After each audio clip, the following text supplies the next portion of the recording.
오늘 새벽 우리에게 주시는 말씀은 마가복음 14장 12절에서 26절까지의 말씀입니다. 마가복음 14장 12절에서 26절까지의 말씀입니다. 오늘은 12절부터 16절까지만 읽겠습니다. 제가 먼저 읽고 번갈아 교독합니다. 무교절의 첫날 곧 유월절 양 잡는 날에 제자들이 예수께 여짜오되 우리가 어디로 가서 선생님께서 유월절 음식을 잡수시게 준비하기를 원하시나이까 하매 성내로 들어가라. 그리하면 물 한 동이를 가지고 가는 사람을 만나리니 그를 따라가서 어디든지 그가 들어가는 그 집 주인에게 이르되 선생님의 말씀이 내가 내 제자들과 함께 유월절 음식을 먹을 나의 객실이 어디 있느냐 하시더라 하라. 그리하면 자리를 펴고 준비한 큰 다락방을 보이리니 거기서 우리를 위하여 준비하라 하시니. 같이 읽습니다. 제자들이 나가 성내로 들어가서 예수께서 하시던 말씀대로 만나 유월절 음식을 준비하니라. 아멘. 저는 한국에 와서 제가 겪었던 문화 차이 중 하나가 바로 밥 먹자라는 말이었습니다. 처음에 사람들이 같이 모임을 하고 헤어질 때 항상 공통적으로 하는 말이 나중에 밥 한번 먹자라는 말이었습니다. 저는 그때 정말 밥 먹자는 말인 줄 알고 항상 하염없이 연락을 기다렸었는데요. 그런데 나중에 알고 보니까 한국에서는 이게 의례적인 인사라는 것을 깨닫게 되었습니다.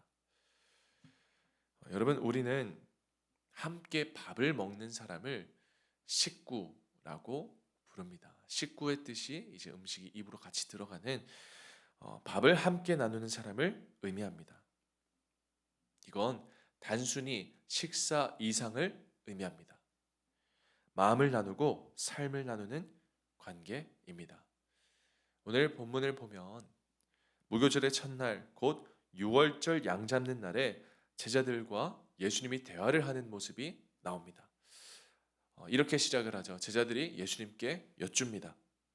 예수께 여짜오되 우리가 어디로 가서 선생님께서 유월절 음식을 잡수시게 준비하시기를 원하시나이까? 어디서 이 음식을 구합니까? 이렇게 예수님께 여쭤보죠. 그때 예수님이 이렇게 답변을 하십니다.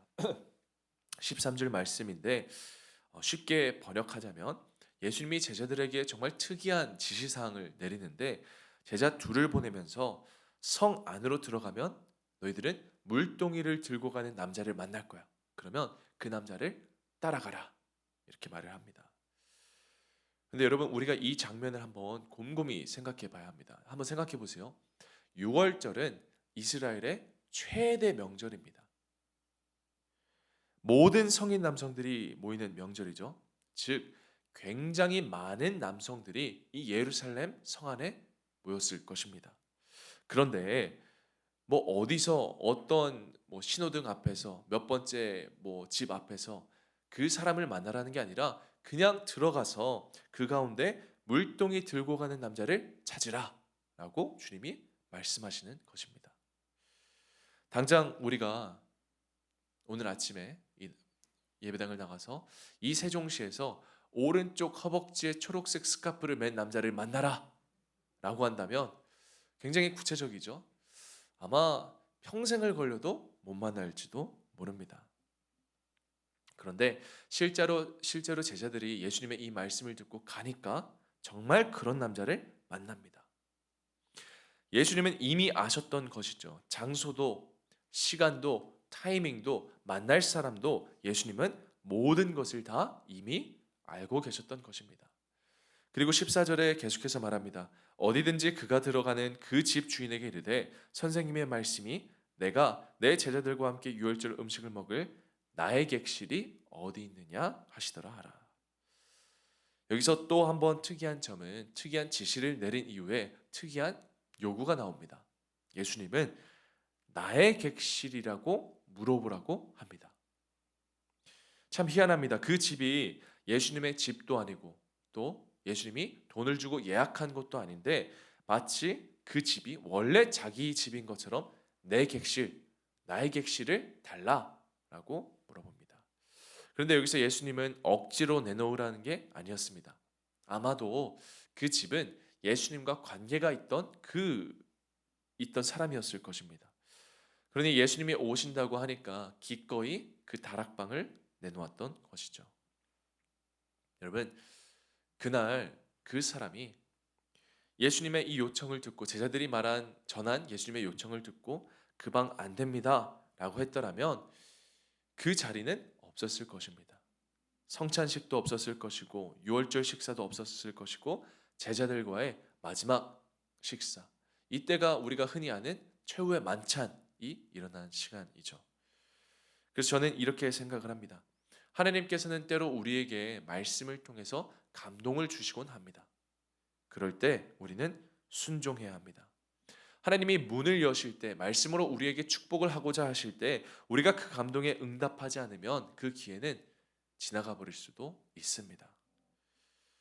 예수님은 과거에만 그렇던 것이 아니라 오늘날에도 자격 없는 우리에게 담대히 요청하십니다. 내가 함께하고 싶은데 너의 삶에 객실 하나 내줄래? 예수님께서는 오늘 이 제자들을 통해 그 객실을 구했던 것은 사실 예수님은 묵을 곳이 필요했던 것이 아닙니다. 객실이 필요했던 것이 아니라 제자들과 함께하는 식사, 그 마지막 시간이 중요했던 것이죠.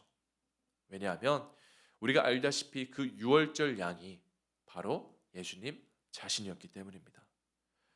유월절은 이스라엘 백성이 애굽에서 나올 때 문설주에 어린 양의 피를 발라서 바른 날이죠. 그리고 그 피를 보고 죽음이 넘어갔습니다.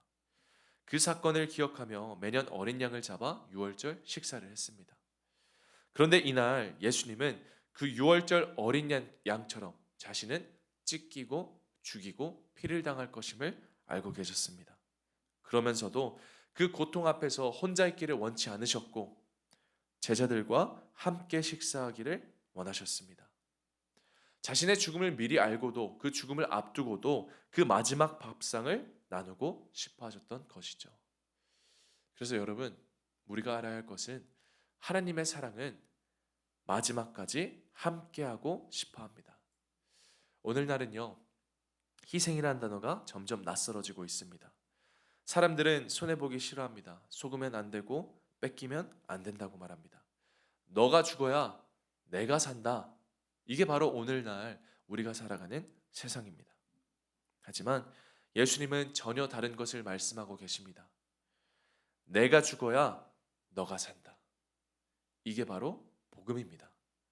이게 우리 신앙의 출발점이 되어야 합니다. 사랑하는 덕금의 가족 여러분, 그날 예수님이 찢기셨기에 우리는 살아나게 되었습니다. 그날 예수님의 피가 십자가에서 흘려졌기에 우리는 생명을 얻게 되었습니다.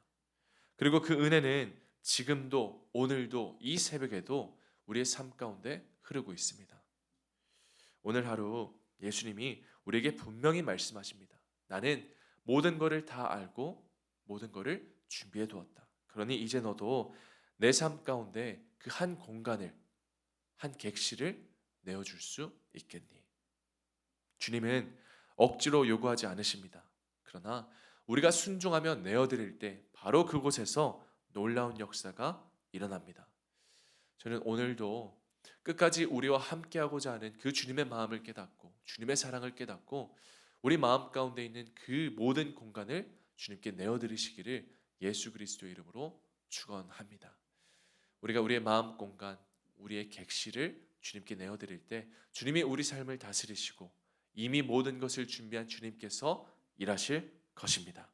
오늘도 그 축복의 주인공이 되시기를 바랍니다. 우리 말씀 생각하면서 같이 기도합니다. 살아계신 아버지 하나님, 주님은 언제나 우리와 끝까지 함께 하시기를 원하시며 우리를 끝까지 사랑하시니 우리가 그 사랑을 깨달아 이제는 내 삶 가운데 찾아오는 예수님께 내 모든 것을 내어드리는 그런 하나님의 자녀가 다되게 하여 주시옵소서. 주님이 이미 모든 것을 아시고 이미 모든 것을 준비하셨으니 우리가 감사로 순종하고 기쁨으로 순종할 때 주님이 우리 마음 가운데 주시는 그 감동에 우리가 기꺼이 응하고 순종할 때 우리 삶 가운데 놀라운 일이 일어날 줄 믿습니다. 우리 삶이 주님이 사용하시고자 하는 그 삶이 되고 주님이 예배하신 놀라운 그 미래가 우리 삶 가운데 현재가 되어질 줄 믿습니다. 오늘도 오직 주님만 바라며 주님께 순종하는 그런 우리들이 다 되게 하여 주시옵소서.